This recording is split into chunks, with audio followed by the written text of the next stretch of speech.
Nayagarh Daspalla कुआरिया dam रे बुड़ी दुई सांग निखोज कुआरिया डैम को माछ धरिबा को जाई दुई सांग निखोज अछंती जनकर मृतदेह उद्धार होइतिबा बेले अन्य जणे निखोज होई जाइछंती। ओडसर गाँवर दुई सांग निखोज होइतिबा सूचना मिलिथिला। गतकाली संध्यारू सेमाने को पता मिलु नथिला। दसपल्ला पुलिस और अग्निशम बाहिनी टीम पहुंची उद्धार कार्य जारी रखिछंती। उद्धार होइतिबा मृतक हेउछंती स्थानीय ओडसर ग्रामर प्रदीप प्रधान। तेबे निखोज थिबा व्यक्ति हेले स्थानीय ओडसर ग्रामर अभय खमारी। दुई जण निखोज रही जनकर मृतदेह मिली। आउ जनकर वर्तमान भी कौन खोज खबर मिल पारि ना। नयगढ़ दसपल्ला कुआसीरा डैम रे बुड़ी दुई सांग निखोज हो जाते। माछ धरिबा को जाई दुई सांग निखोज हो जाइतिबा बेले जनकर आज मृतदेह मिली। तेज गतकाली से निखोज थे। जनक मृतदेह उद्धार होइछि। अन्य जनक लगी सर्च ऑपरेशन चली। दसपल्ला पुलिस अग्निशम बाहिनी सर्च ऑपरेशन जारी रखिछंती। मृतक होउछंती स्थानीय ओडसर ग्रामर प्रदीप प्रधान। निखोज थिबा व्यक्ति होउछंती स्थानीय ओडसर ग्रामर अभय खमारी। कहीकि आसी ना मना करुचे मदन तमे जीवन मेकअप बन आइला बोली माछ धरी आसुले सबुदिने माछ धरिकी जाऊले घर को काली मदन फेरी ना आमे कुआरिया जलभंडार उपर निर्भर करू माछ नहीं बिक्री करे चलू।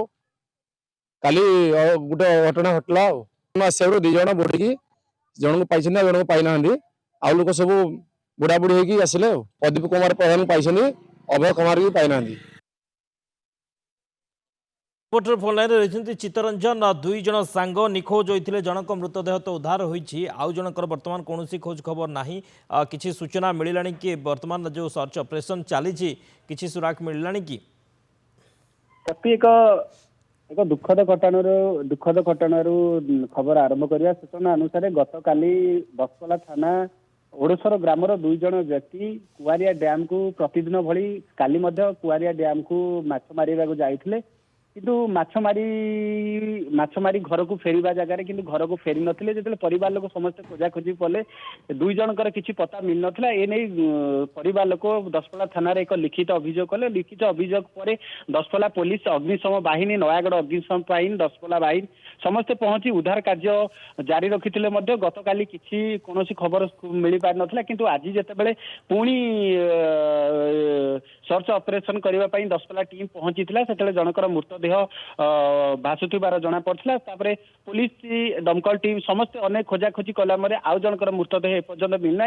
कारण कारण परिवार लोकंर आम प्रतिक्रिया शुणुलु। परिवार लोक बाइट नौलु से कहते जेहेतु काली काल बैशाखी आसाला से वर्षा मेघ प्रभाव परिवार लोक मना करते। किंतु से प्रतिदिन भली माछ व्यवहार कर जीविका निर्वाह करती। जेहेतु काली वर्षा पानी उठी से माछ उपरକୁ उठी भावी से जाते। किंतु कुआरिया डैम रे अत्यधिक पानी थिबारु सेमानकर गोड़ खसी जाइछि। जहाँ फल डैम मध्य को पशि जाइछथि। डैम मध्य पशिला परे सेमानकर खोज खबर किछि नथिला। किंतु जदि स्थानीय लोकଙ୍କ सहायतारे सेमानक घरु खबर दियाथिले मध्य सेमाने संगे संगे जाइथिले मते जेहेतु पानी रो गभीर थिला सेमाने काउ खोजि पारलै। किंतु वर्तमान सुधा ए पर्यंत भी सर्च ऑपरेशन जारी रहिछि।